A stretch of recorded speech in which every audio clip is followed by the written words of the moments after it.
So welcome to the live question and answer session on Monday, 8 p.m. We've got everybody in the room, and we've got the best one, of course, the UK's top nutritionist, as seen on TV, Richard Smith. Hi, Richard. Hello, one and all. Hope you're all having a fantastic day. Way too warm for me today. Don't know about the rest of you, but stuck in my box. It's yeah. Never mind. Now, I've got my Carnivore Experience mug here. For those people that don't know about the Carnivore Conference, do you want to do a very quick bet about it? Yes, I'll pop a link in as well. So yeah, the Carnivore Conference on the 14th and 15th of September, 2-day event. Awesome lineup of speakers, including Stephen and myself. The two best, obviously, without question. We've got Dr. Abs come in on the Sunday. We've got Phil Escott, Ben Hunt, Jonathan from Carnivore GB, Muscle. Carnivore Muscle. Who else is there? There's Heather Foley is speaking. Lots going on. We're looking to maybe implement things like meditation and yoga sessions potentially, but that's not something that you have to do. But it's going to be a fantastic event that's going to allow everyone to mix and mingle with the speakers. Most of the speakers will be there for the full weekend, so it's a great opportunity to speak to the speakers in between the talks. Really tap into their brains and get some personal advice, if you like. Food included, and it's in the fantastic setting of the Peak District. Incredible scenery, and I will put a link in the chat for anyone who wants to check that out. And can people just turn up for one day? Or do they have to do? Yes, tickets are available for one day. I'm just looking on there now to see. They are available on one day. There's you probably need to drop me a message so we can sort something out, but tickets are available for one day also, yeah. Yeah, cool. Okay. Well, Matthew has asked a question. He's the first one in the chat to ask a question, and that is something that was hung over from Sunday. We didn't get to your question, Matthew, on Sunday. Sorry about that. What are your thoughts on micro workouts throughout the day? Mark Sisson and Brad Kearns recommend them. How many are we talking in regards to micro sessions? What I do implement is split training. So, for example, and we've mentioned this a couple of times previously, the world record holder for 100 and 500 mile runs, I think it's Camille Heron. She is a doctor, a scientist, and she's looked into stress fractures and how to heal and repair the ligaments and tendons, which is usually what puts people out of action. We train too much, we train too far, we run too hard, and then we become injured and we can no longer train. But what she discovered, this research was already out there. I think she collated some of it and put some of it in herself. But what she found is that if you were to split sessions throughout the day, i.e. one in the morning and one 6 to 8 hours after, that healing and repairing process is massively upregulated. And it also upregulates specific pathways and enzymes that allows us to become fitter and adapt to that run. And that this counts for all sorts of physical activity. It could be sprinting. It's more set for things like running, because it's difficult to go and run a marathon in training or 20 miles, but it's far easier to do 10 in the morning and 10 in the evening. And that's how I do my training on the bike or the runs. I try to split them, 1 a.m., 1 p.m., which is how we've always also recommended we split lifting weights and cardio, because we don't want to do the two together. In regards to less than that, I'm unsure. I haven't seen the research. If we're talking, 4 or 5 mini workouts throughout the day, I don't know. I haven't seen the research, but I know that the split training, allowing for a 6 to 8 hour gap, is incredibly useful. And Matthew's put an example in there. For example, one set of chin-ups 4 times a day rather than all in one go. Yeah, don't know. I'll have to check the research. It's, I mean, do you want me to just go through what I know about it? Because it's something that I've been asked about before. So his protocol is founded on consistency over intensity, which so straight away I'm not overly keen on, because I think you should go to failure. I think you should be intense, because I think most of the studies show that if you go to failure, you get better results. But in saying that, his biggest argument is it interrupts periods of inactivity. So what you're doing is you're fighting that sort of sedentary lifestyle. Now, I've just done the X3 bar, hence me being red in the face, working to failure. 10 minutes, but 4 exercises, all to 1 set, all to failure. I would not want to do that in 4 bits. I would not want to do my deadlift, then go and do some stuff, and then do my bicep, then go off and do some stuff, then come back and just do a row, then go off, do some stuff, then do my calf. I don't think, personally, that fits most people's lifestyle. Now, my old adage is, when people say to me, when is the best time to work out? I always answer, when you can do it. Because it's no good me saying to somebody, like saying to Mike there, 4 a.m. in the morning, mate, that's the best time, if he's not going to be getting up at 4 a.m. Even if the science, I could send him brilliant studies saying that's going to give you the most muscle growth. You're going to look the best you've ever looked. But if you can't do it, you can't do it. I mean, it's just, it's ridiculous to be driven by studies and sort of people that are influencers who can do this throughout the day. It's a bit like looking at Paul Saladino and who can do 4 hours of surfing every day and charge £1,000 for an hour consultation. There's nobody in this room probably. So we've got to be realistic. I think Matthew's question is excellent, because if you are in that situation, you're at home. I've got a pull-up bar at home. And, this morning I wanted to do some pull-ups. I could have done some pull-ups. So it isn't a thing I would say is particularly bad, but I don't think it's particularly realistic for a person that's working, 9 to 5, Monday to Friday, doing shift work. I just feel it's a great idea, but possibly not practical for the sort of people that we're dealing with day to day. I can't think of anybody that I deal with where I could say to them, break your workouts up into 4 different sections throughout the day. There's also the sort of logistics. I mean, I am still sweating from that. I've had a shower. So if I really push myself, and let's say the chin-ups, I really push myself on a hot day, you're going to be sweaty, uncomfortable for the rest of the day. I don't want to have 4 showers. So I think Matthew there is saying you could take adjustable dumbbells to your office. You could, absolutely. But I still think if you're working out really hard, doing it 4 times a day, I think you're going to be sweaty. I think you're going to be uncomfortable. I think you're going to, I just feel it's not practical. I think if your job was an athlete, then I think it's great, because that's how we train athletes. Or if you're going for bodybuilding, and Richard, you're always talking about activated mTOR. I won't use the same phraseology as you, because, I don't want to be accused of nicking it. Hey, but, Steve, you can use any of my terminology. I will never have a dig. Okay. So there you go. I don't know if it confer a benefit or not, but I do believe that fitting into your daily life is a big thing when it comes to workouts. This way of eating, everything. And for me, it doesn't really fit.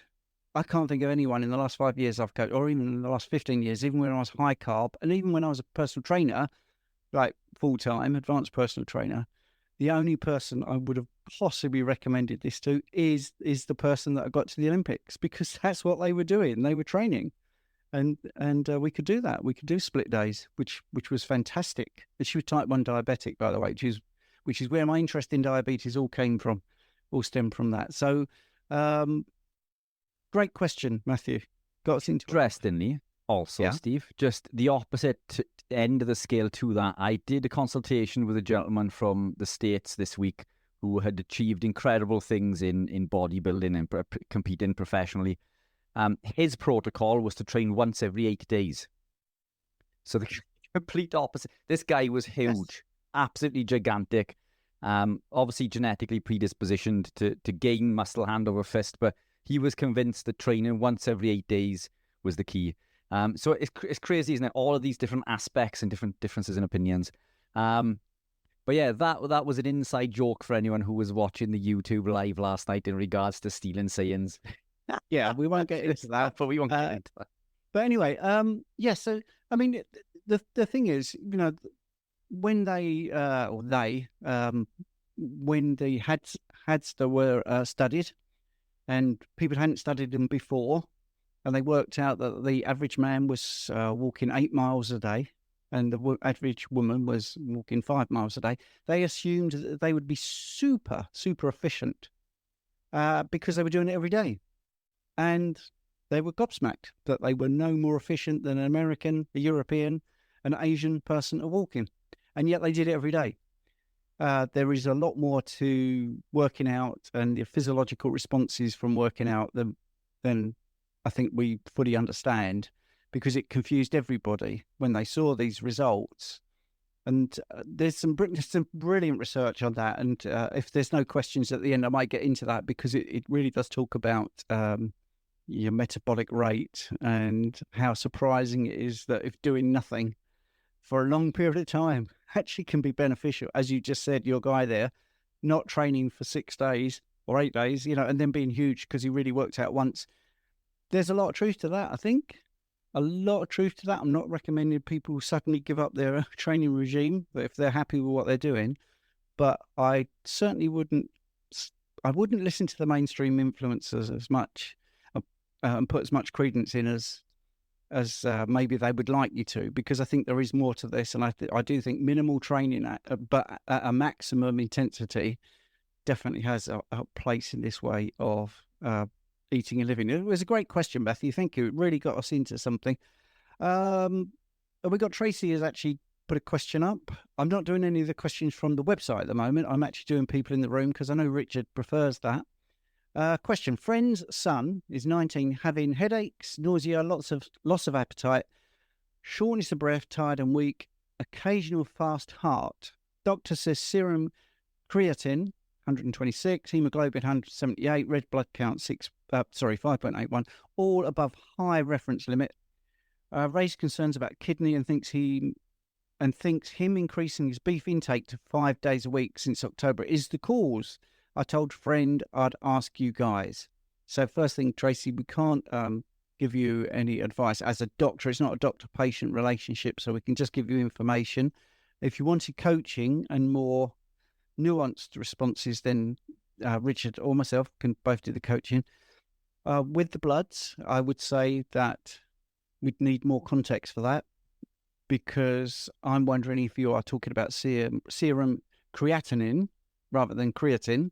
There is a difference. Creatinine is a waste product of protein metabolism, and that does tend to go up. Hemoglobin, I would need to know a lot more about the red blood cells and possibly serum iron and a few other things to comment on that. And the red blood count, you need all of the markers for the red blood cells, like the mean corpuscular value and a few other things. So if you've got bloods, Tracy, you can always email me at zerocarbcoach@gmail.com. Might be able to give you a little look over those bloods. Right. Raised concerns about kidneys. Well, this will always happen with carnivore when you eat more protein. You can go on YouTube. You don't have to listen to me. You can look at some nurses' websites that are nothing to do with carnivore. If you go onto a nurse's website that is geared to phlebotomy, and they talk about the blood urea nitrogen being slightly high, they always say, ask the patient, are you eating more protein than normal? Because what happens when you eat more protein than normal, the blood urea nitrogen, or BUN reading as some people call it, does go up. So does your creatinine, which is, like I say, the clearance of protein metabolism. And if they go high, because the reference ranges are not geared for people that eat a lot of protein, they get flagged. And it's very reductive thinking. They just think, right, okay, well, there must be a problem with the kidney because these reference ranges are high. Not why are they high, and not actually talking to the patient and having some clinical experience of that patient, which, believe it or not, I get every week, at least once a week. I get people being told, these are really high. These are really, really high. You need to stop this. And the person dealing with me, talking to me, always says, but I feel great, Stephen. I'm off my blood pressure meds. I'm off my diabetic meds. I've lost 70 pounds. Why are they telling me that it's all going wrong? I said, because they are simply not looking at you. They are looking at a tick box and the reference ranges. And it's absolutely frightening to me that they can't look at you as a person, because in the end, that's what's important. And I think I've been public. One of the guys I spoke to who was constantly being told that his TSH was subclinical, which it was if you look at the reference ranges. And we did a thought experiment because he had his TSH measured from 2020, 2021, 2022, 2023, a couple of times in 2023. And it was always below the 0.4 to 4 range. It was always about 0.3, the TSH, right? And I said to him, well, what is the purpose of TSH? Well, that's to produce T4 from the thyroid. So when we looked at his T4, it was all in range. Perfect, actually. The range was like 10 to 20, and it was always like 15, 16, something like that.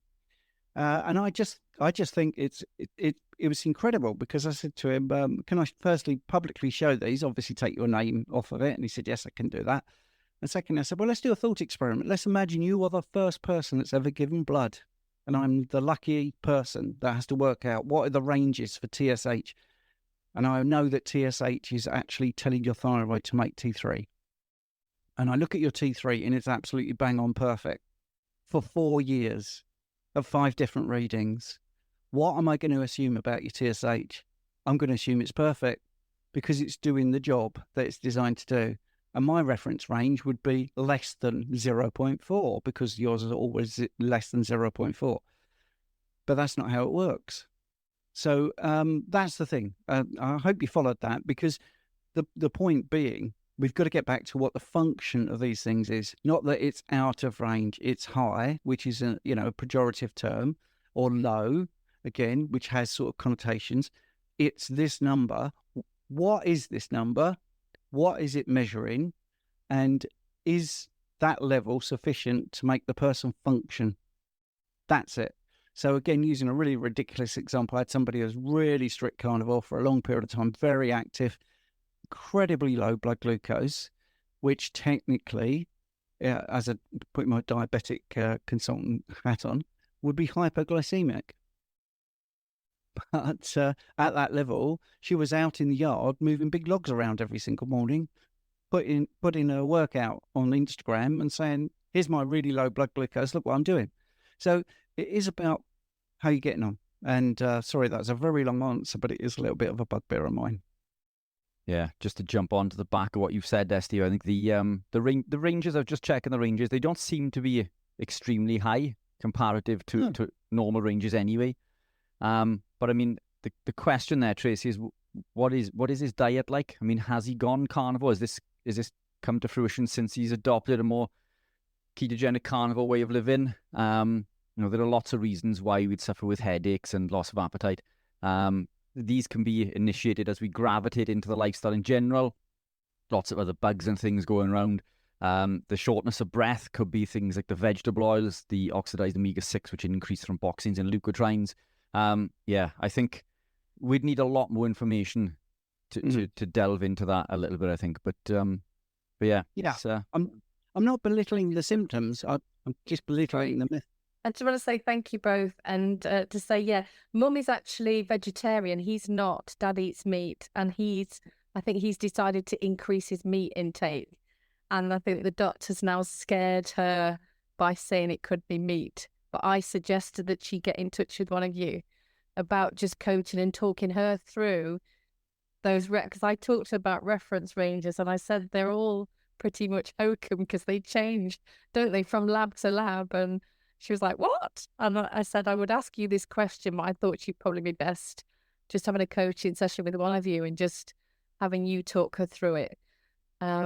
Because she knows I'm carnivore and she's totally fine with that. She's not like a vegan. She's not trying to burn me at the stake for being, and she's fine with him eating meat, but the doctors obviously flagged up kidney issues, and with her not eating meat, she's like, oh, crikey, is that right? And I said, I don't think it is, no, but I would broach the subject with you two.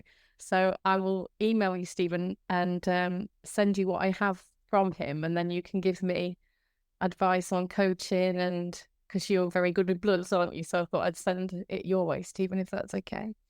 Oh, that's very kind of you. I mean, Richard is fabulous as well with all those symptoms there: headaches, nausea, loss of appetite, shortness of breath.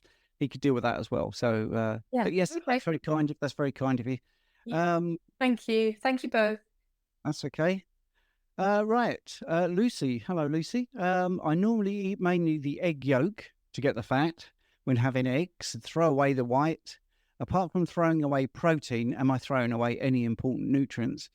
Lucy, what a great question. Yeah, the white is jam-packed full of other nutrients, isn't it? And the connective tissue, as Stephen's mentioned in one of his YouTube videos that's had a stupid amount of views, that little skin that connects the albumin or the egg white to the shell is full of collagen.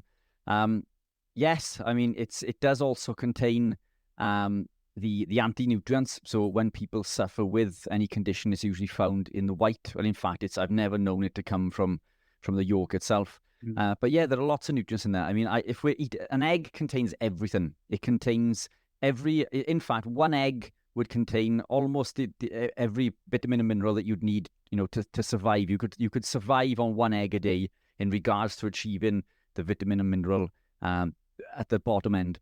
So eggs are highly nutrient dense, but they, as nature intended, they provide us with everything that we need. It's not just protein; it goes way deeper than the protein, the amino acid profile, the vitamins and minerals.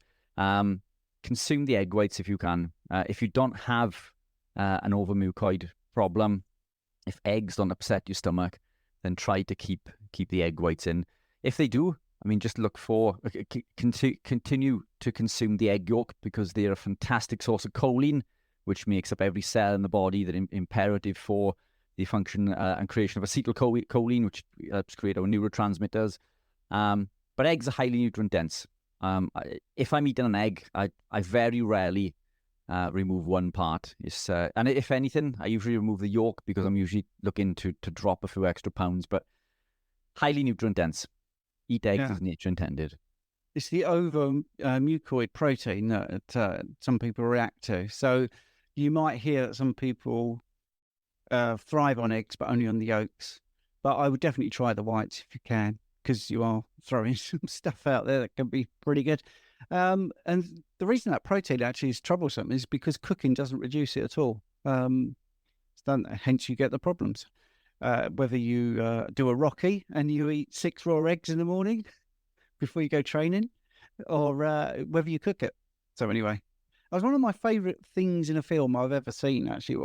I was a very easily influenced teenager when I was training, and the first Rocky movie, when he does his first training session and he breaks 6 eggs, I think it is, into a glass beaker and just drinks them raw. I actually tried that the next day.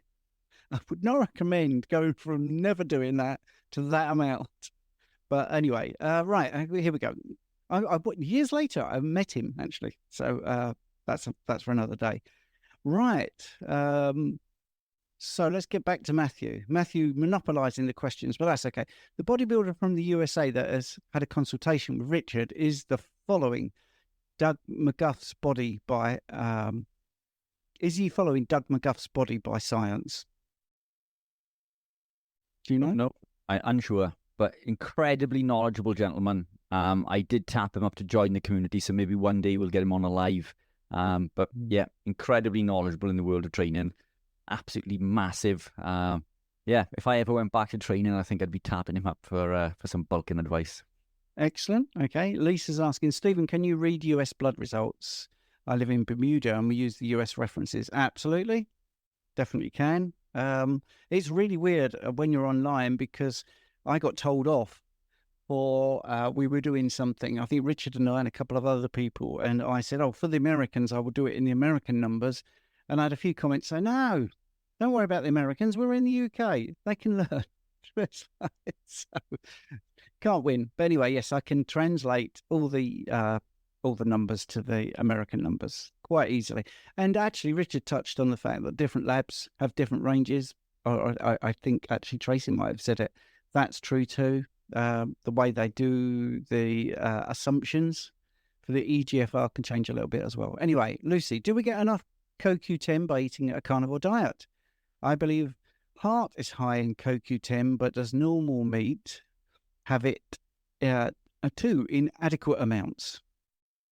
Yeah, all meats contain ubiquinone or coenzyme Q10. Other good sources of coenzyme Q10 could be any other organ meat. Liver, heart, as you say, is probably the best per 100 grams.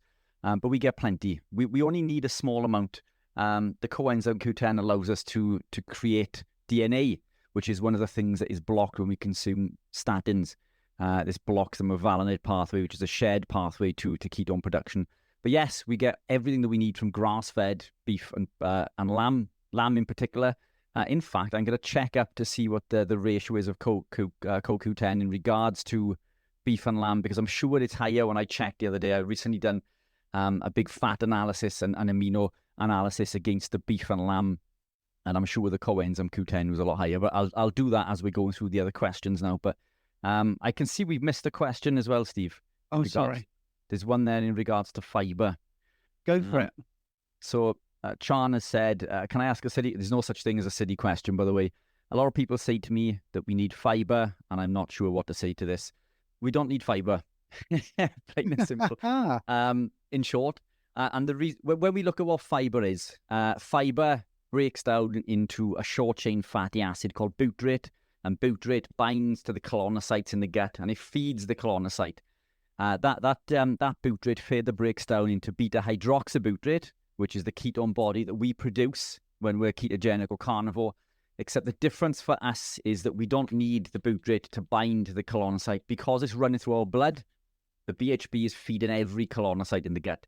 So that's the first thing. Basically, the butyrate. Let's think of that again. The butyrate breaks down into beta-hydroxybutyrate, but we already have the beta-hydroxybutyrate. That said, butyrate, which is a short-chain fatty acid, is not the only short-chain fatty acids. There are other short-chain fatty acids. Animal proteins contain isobutyrate, valerate, and propionate, which arguably feed the gut microbes at a higher rate than butyrate itself. Several studies have shown that we can increase the alpha diversity in the gut by doing so. And we did this with Ben Azadi, who recently did. I did a podcast with Ben. He released his bloods, and going from carnivore, when he was still consuming certain vegetables, to 90 days of carnivore, so keto to carnivore, he increased the the alpha diversity within his gut through cutting out vegetables. Veg is an anti-nutrient, so even though it contains short-chain fatty acids, there's lots of other nasties in there that are going to cause inflammation and many other problems within the gut. Why else would we consume fiber? We're told that it helps with transit time, which if we eat fiber, yes, it does, but why would you want to, is the question. When we consume animal proteins, for example, it takes 24 to 48 hours to travel through the digestive system to absorb those nutrients. It takes time to absorb nutrients, which is why if we consume a multivitamin, it doesn't work in the same way. A multivitamin contains everything in one go. Now, the first thing with this is many of those compounds are found from plant compounds. They're not in human form, and they are very different things. A quick example is beta-carotene is not retinol. Retinol is true vitamin A. Beta-carotene is just a precursor. Much of the things like iron that are contained in there are quite literally dug out of the ground. They're inorganic. So what we find in a vitamin supplement is very dissimilar to what we would find from animal proteins. Now, when we consume all of those things in one go, many of them compete for absorption. So there are many compounds in there. Glucose and vitamin C we know to be one, for example. Many of the B vitamins will compete for absorption. Many of the minerals that we consume, magnesium competes with potassium and so on and so forth. Calcium, sorry. So when we consume these, there's that competition. So very little of what we consume in that multivitamin is actually absorbed. This is why when we go to the toilet, if we're on something that contains lots of iron, it changes the color of what comes out because much of it isn't being absorbed. So when we consume plant compounds and it speeds up transit time, then our bodies are no longer absorbing the nutrients as much as they should be. People will consume fibrous compounds to help with constipation, but fiber has been shown to be the main contributor of constipation. And when we remove fiber, and in fact, there's a study that Paul Mason and various other people now have referenced over the last year or two, which show that in a study where they removed the fiber from everybody's IBS, and what else was it? There was constipation and bleeding and straining and everything to do with pooping, all improved. Basically. All improved. It improved with everybody, and it was completely eradicated in many. So I think it was in everybody, actually, Richard. It was everybody, yeah. I think 62 people in the study, and the ones that had no fibre had complete resolution of every single symptom, which is like anal fissures and bleeding and absolutely everything. And it's quite a funny thing to watch on YouTube, because Paul Mason presents it, and he shows sort of the high fibre group and all the symptoms, and the chart, then a medium fibre group, and there's some bars there showing a few symptoms, and then he flicks onto no fibre, and there's 0 on there, and there's a big laugh, and he says, "Don't worry, I haven't forgot to put the data on. It's just that everybody got rid of all their symptoms." So I'm going to just share something. So sorry to interrupt you there, but I'm just going to share something that we're going to put on Skool. Because this question does come up a lot, and I don't think that Richard has seen this before. So I will put this on, and then Richard can say, yeah, that's a nice addition to the Skool's resources. So this is just a few of the studies that I've actually collated. So the impact of fibre on autoimmune diseases. Recent studies reveal surprising findings. So I'm just going to paraphrase, and obviously we do an audio podcast, so some people won't see this, but they can hear that it reduced colitis symptoms, it induced clinical remission of Crohn's, it inhibits intestinal inflammation, and it reduced rheumatoid arthritis symptoms. So all of these things here I will make into a PDF, and it's from reputable scientific journals like Cell Host and Microbe here, and it's all up to date, so people can't say, oh, well, this is old news. This was available 14th of November 2023. Fiber deficient diet inhibits colitis through the regulation of niche and metabolism of the gut pathobiont. Right, so we can explain all that, which I do actually. I always put what these things really are. But the studies there, as you can see, if you're watching on YouTube or wherever, they hide all of the good things in a lot of terminology. But a high fibre diet exacerbated arthritis via microbial alterations and intestinal inflammation. That's a high fibre diet. Made arthritis worse, made intestinal inflammation worse. Fibre-free diets are effective, is an effective steroid-sparing treatment to induce clinical remission in children with Crohn's. This is what they found. So I've highlighted all the bits that are key if you want to sort of show them to your friends. But it also goes into why do we see the mainstream pushing fibre? What's in it? Why are they doing that? And I've got a chart here that shows the combined share ownership of BlackRock, Vanguard, State Street, and Global Advisors and Capital Group. All of these are food companies, and they have seen their profits rocket, and they have a huge investment in fibre-based products. So it's money, basically, prompting an exploration of why fibre is often erroneously promoted as inherently healthy. There have been studies why this is happening. It is nothing to do with health. And just to highlight what Richard talks about very much is dietary fibre, the butyrate, is in the gut side and it enters the enterocytes. And there's all these steps before it starts to enter the TCA cycle. Well, on the blood side, you've got isobutyrate, beta-hydroxybutyrate, acetate coming in here. So we can get all of those processes from the blood side, from protein. And the other thing is this production of short-chain fatty acids. Now, normally the people that promote fibre are also those that say saturated fat is bad for you. Well, you've got to tell them, well, get your act together, guys. Because you're promoting fibre. Fibre makes short-chain fatty acids, and that's a saturated fat. So do you want saturated fat, or do you not want saturated fat? And see if they can answer that, because they won't be able to, because it makes no sense. And finally, one person, and I really recommend you watch Richard's channel and subscribe, because he gets some really big stars on there. What I would say to you is, there's one with Zoe Harcum there's an interview with Zoe Harcum and also Tim Noakes, by the way. But Zoe Harcum is very big on fibre, and she summed it up for me really nicely. She said, "What is fibre? It's an indigestible a polysaccharide. So that means lots of sugar you can't digest." So a very big answer to you there about fibre. There are many, many reasons not to eat it. The bottom line for me is you can't digest it.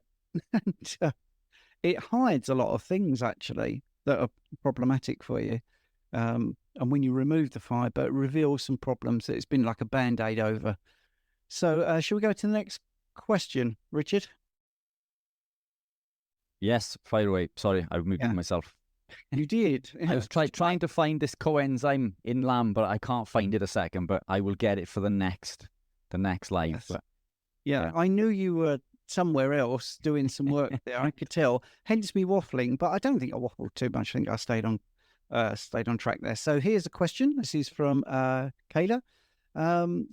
Since the CoQ10 question came up, I read an article that basically said eating the organs of animals in general provides benefit to our organs.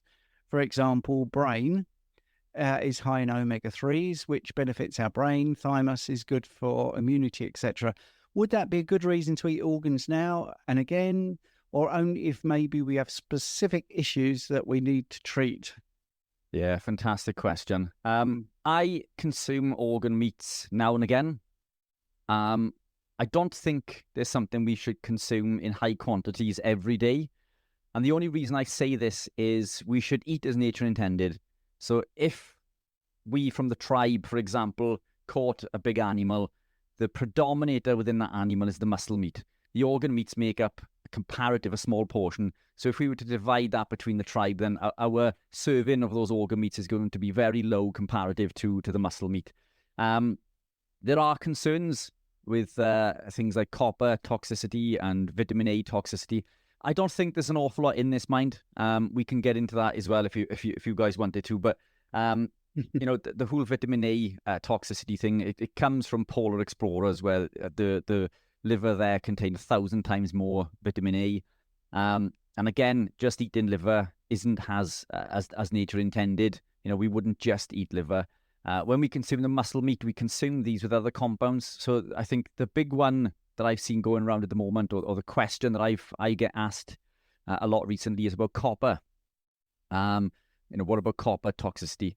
But copper toxicity is cancelled out, if you like, by zinc, which is then found in organ meats. So as long as we're consuming the organ meats, there's a protein called metallothionein, which binds, that's a mouthful, that binds the copper and the zinc together and allows us to process it and excrete that out. So when we consume everything as nature intended, all of these problems and things go away. So the short answer is, look, you don't have to. I think there is a benefit to consume organ meats occasionally. For me, that's maybe once, twice a week. I love eating heart. Heart is fantastic. Liver, I can't stand. I've tried lamb liver is okay. I have beef liver at home. I had some last night and I didn't enjoy it. I want to enjoy my food. I eat to thrive, but I do love eating food. I love eating beef and lamb. I don't really love eating liver, so I only eat it when the butcher gives it to me for free. So that's what it is. Gives it to me for free quite often. Lamb liver is okay, but what I tend to do with the organ meats, many people don't like organ meats, so my butcher will mix and blend a percentage of organ meats in with beef mince. So he'll take some chuck, he'll mince the chuck along maybe with some heart and kidney and liver, and I'll do around like a 10% mix, so 90-10, 90% beef to 10% organ meats. That is enough that you can't taste it and it's not overwhelming. Once you put a higher percentage in, you can start to smell and taste the organ meats, and this may be enough to put many people off. Organ meats are fantastic if you can put them in, but can you put them in? I've tried every organ that you can think of. But yes, I mean, you are right. The one that came to mind when you mentioned that was testicles, because it's high in testosterone and it allows you to build testosterone, believe it or not. And for this reason, I used to eat lots of testicles when I was bodybuilding. But yeah, it's the organ meats.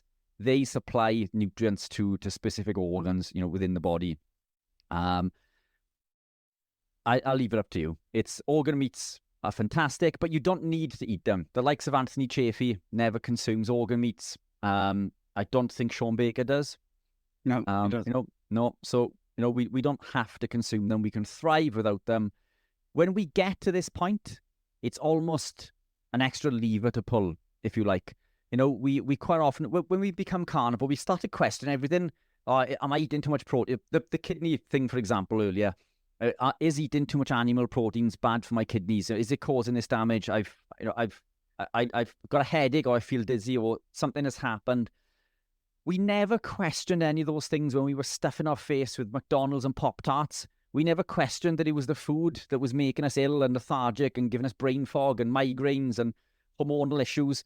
Now that we're eating highly nutrient-dense foods, we need to understand that they contain every vitamin and mineral that we need, not just to survive, but thrive. And when we remove those toxic compounds, this allows the body to heal and repair the way that it should. It doesn't mean that when there's a problem, it's because we're eating these things. But when we're in it, we don't see it. But if all you eat is beef and liver, you're going to thrive. If you can put some organ meats in as well, then fantastic. But when you look at the percentage of organ meats of muscle meats comparative to organ meats, yes, the volume of vitamins and minerals are a lot lower, but then we'd eat 5 to 10 times the amount of that muscle meat compared to the organ meats. When you put that into perspective, many of these compounds marry up almost exactly to what we would get per 100 grams of organ meats, because we wouldn't really eat, we wouldn't have a plate full of hearts. I have in the past, and I'm not saying to not do those things, but if we eat as nature intended, then we can get everything we need from muscle meat, and just put the organ meats in if you want to, and should you want to. Yeah, no, I think I can say when you talk about your bodybuilding there, you were talking a load of balls, which is pretty good. Yeah, and I think when you were talking about testicles and all that was interesting. Just to take a little bit of time out to tell you my story. I quite like the organ meats. Lamb's liver I've eaten raw, but small amounts, very small amounts. I think when people talk about copper toxicity, it's when people are eating organ meats and also supplementing with organs. I think that's not the way nature intended. The supplements are there for you if you really want organ meats and you don't like the taste of them. That's my take on why the supplements are there. If you actually dive into a lot of the liver supplements and you find out what's in there, you will find that many of them are full of disaccharides and polysaccharides. If you have a thing with sugar, then you should really dive in and don't just look at what the main thing says is in there. Look at what that compound actually consists of, and you'll be very surprised. When we talk about the body, we talk about so many different things. Just as a little bit of trivia, if you're looking at the metabolic rate of a human being and you cut it into what needs the most energy, unbelievably, if you look at muscle, it takes about 16% of your resting metabolic rate is 16% goes to the muscle. The fat cells take about 5%. The heart takes 12%. The lungs take 5%. The kidneys take 9%. And the liver takes 20% of your metabolic rate, takes 20% of your energy to run the liver. So this is based on somebody that's just basically lying on a bed, having everything measured. So then we got the GI tract, 16%, and the brain is 20%. So many people think, oh, the brain is super hungry for energy. Well, the liver is. And in fact, that energy is like the amount of energy you need to run a 5K. For both the liver individually and the brain, if you're into all that sort of trivia stuff. So they really use a lot of energy, and I just thought you might like to know that. So I'm just going off the track there a little bit. But yes, if you want organ meats, eat them, but they're not essential. And if you don't like the taste of them, then that's, I think, when the supplements come in. Lucy has just given us a brilliant bit of information there that Carnivore has significantly improved my IBS. Well, that's actually on behalf of Josh, because they come on as a couple, which is really good. Matthew here is like a plant, which is really good. Is Dr. Abs, along with Stephen and Richard, on Zoom live stream on for the school members this Thursday? Yes, Dr. Abs is talking about longevity. Thursday, 8 p.m. Don't miss it. The first Thursday of every month, we're going to try and get him on as a guest. Right. So Lisa now, I have electrolytes. I have an electrolytes product that prioritizes potassium, keto chow, daily minerals. Can too much potassium contribute to muscle tightening? Based on your comment, Richard, how potassium competes with magnesium. You're muted? No, I'm not. No, you're not. Fantastic question. Yes, it can. This is why the electrolytes that I make have far higher amounts of magnesium in there. But I'm just going to look at this now to see what sort of ratio we're looking at and what type of magnesium it has in there. Usually, electrolyte formulas don't prioritize potassium, which in my opinion should always be prioritized. Sodium depletes potassium, and when we gravitate into this lifestyle approach, I am looking for this electrolyte formula as I speak. But it can deplete potassium. By doing so, it can lead to hypokalemia, which is another side effect of oxalate detox. Yeah, I can't find them. Let's have a look. See if they're on Amazon. Nope, I can't find them on Amazon either. I'm guessing, Lisa, this is a US product. Keto chow is mainly American, yeah, I think. Yeah, keto chow. There are these. I found one in New Zealand. Let's take a look at this. Yeah, I mean, it comes down to ultimately how much magnesium is in there and whether it's bioavailable. Things like oxide are incredibly low in bioavailability. Things like citrate's going to be a lot higher, glycinate. So it is going to make a difference depending on what type of magnesium is in there. But while I search this, Steve, let's move on to another question. I want to see if I can find the ratio. I mean, yes, it is the answer. It can, but this is why we need a product that contains higher levels of magnesium. Right. Okay. Kayla is saying, I'm really into brain energy since I work in trauma. My patients with TBI, which is traumatic brain injury, are very hyper-metabolic. Yeah, and I think that's one of the things that's really interesting is when you start looking at how much energy the brain consumes, considering its mass in comparison to the rest of the body, it does really take a lot of energy. You could really get into the flaws in calories in, calories out, actually, when you look at the brain, because when you are having your sort of workout assessed or you're on the treadmill and it tells you how many calories you've burnt, it's that's how people speak. I don't particularly speak like this. That's not how many calories you've burnt, actually, because you have to look at what would be happening if you didn't exercise and what would your at rest metabolic rate be. And normally, let's say your treadmill says you've just burnt 200 calories. Well, theoretically, actually, if you didn't go on the treadmill and you just sat on the couch watching the telly, you'd probably burn about 140 calories in that period of time. Because the brain, I'm not talking about what, brain dead stuff, something that engages your brain, will take up a lot of energy. In fact, reading a book as well is even more energy intense. So going on the treadmill isn't 200 calories. You should really look at it like, well, that's an extra 40 calories over that last half an hour compared to if I was sitting reading a book. And I think that is one of the things that my honours degree was in the somatosensory part of the brain, and I was really interested in that, mainly because of my deafness. For those that are new and don't know, I lip read. That's why I put the captions on. I wear hearing aids, and I'm very interested in pain. Lower back pain specialism was one of the things I did as well, because when I was 23, I was told I'd be in a wheelchair by the time I'm 50. I was shown a very convincing image about my lower back pain. And here I am at 60, playing soccer 3 times a week, nowhere near a wheelchair. And I think just broadening out this talk, you can be shown very convincing images and you can be told some very convincing stuff about any problems that you're facing. But if you go back to common sense, the human body is designed to heal. Now, when we talk about brain or TBIs there, that is like a crush injury or some sort of jolt, car accident. That's not what the body is designed to do. We're not really designed to be in a metal box going at 70 miles an hour, and that's why it's difficult. But I'm talking about your run-of-the-mill sort of average things that are going to hurt your back, climbing a tree, falling over in the snow, that sort of stuff. We should be able to heal from those sort of things. Tracy's asking, what is the password for Dr. Ab's meeting? You just go into the calendar on Skool and click on the Thursday meeting, and it should just come to life. If you have a problem on the night, I will make sure that the password is there for everybody. Richard, I really have a question I'd want you to answer from Lisa, which is a great question, and I know you're going to love it. Can I get to it? Yeah. Just coming back to these drops, really, I've just found the ratios. The ratios look good. I'm quite impressed with the ratios, actually, because they are as nature intended, if you like.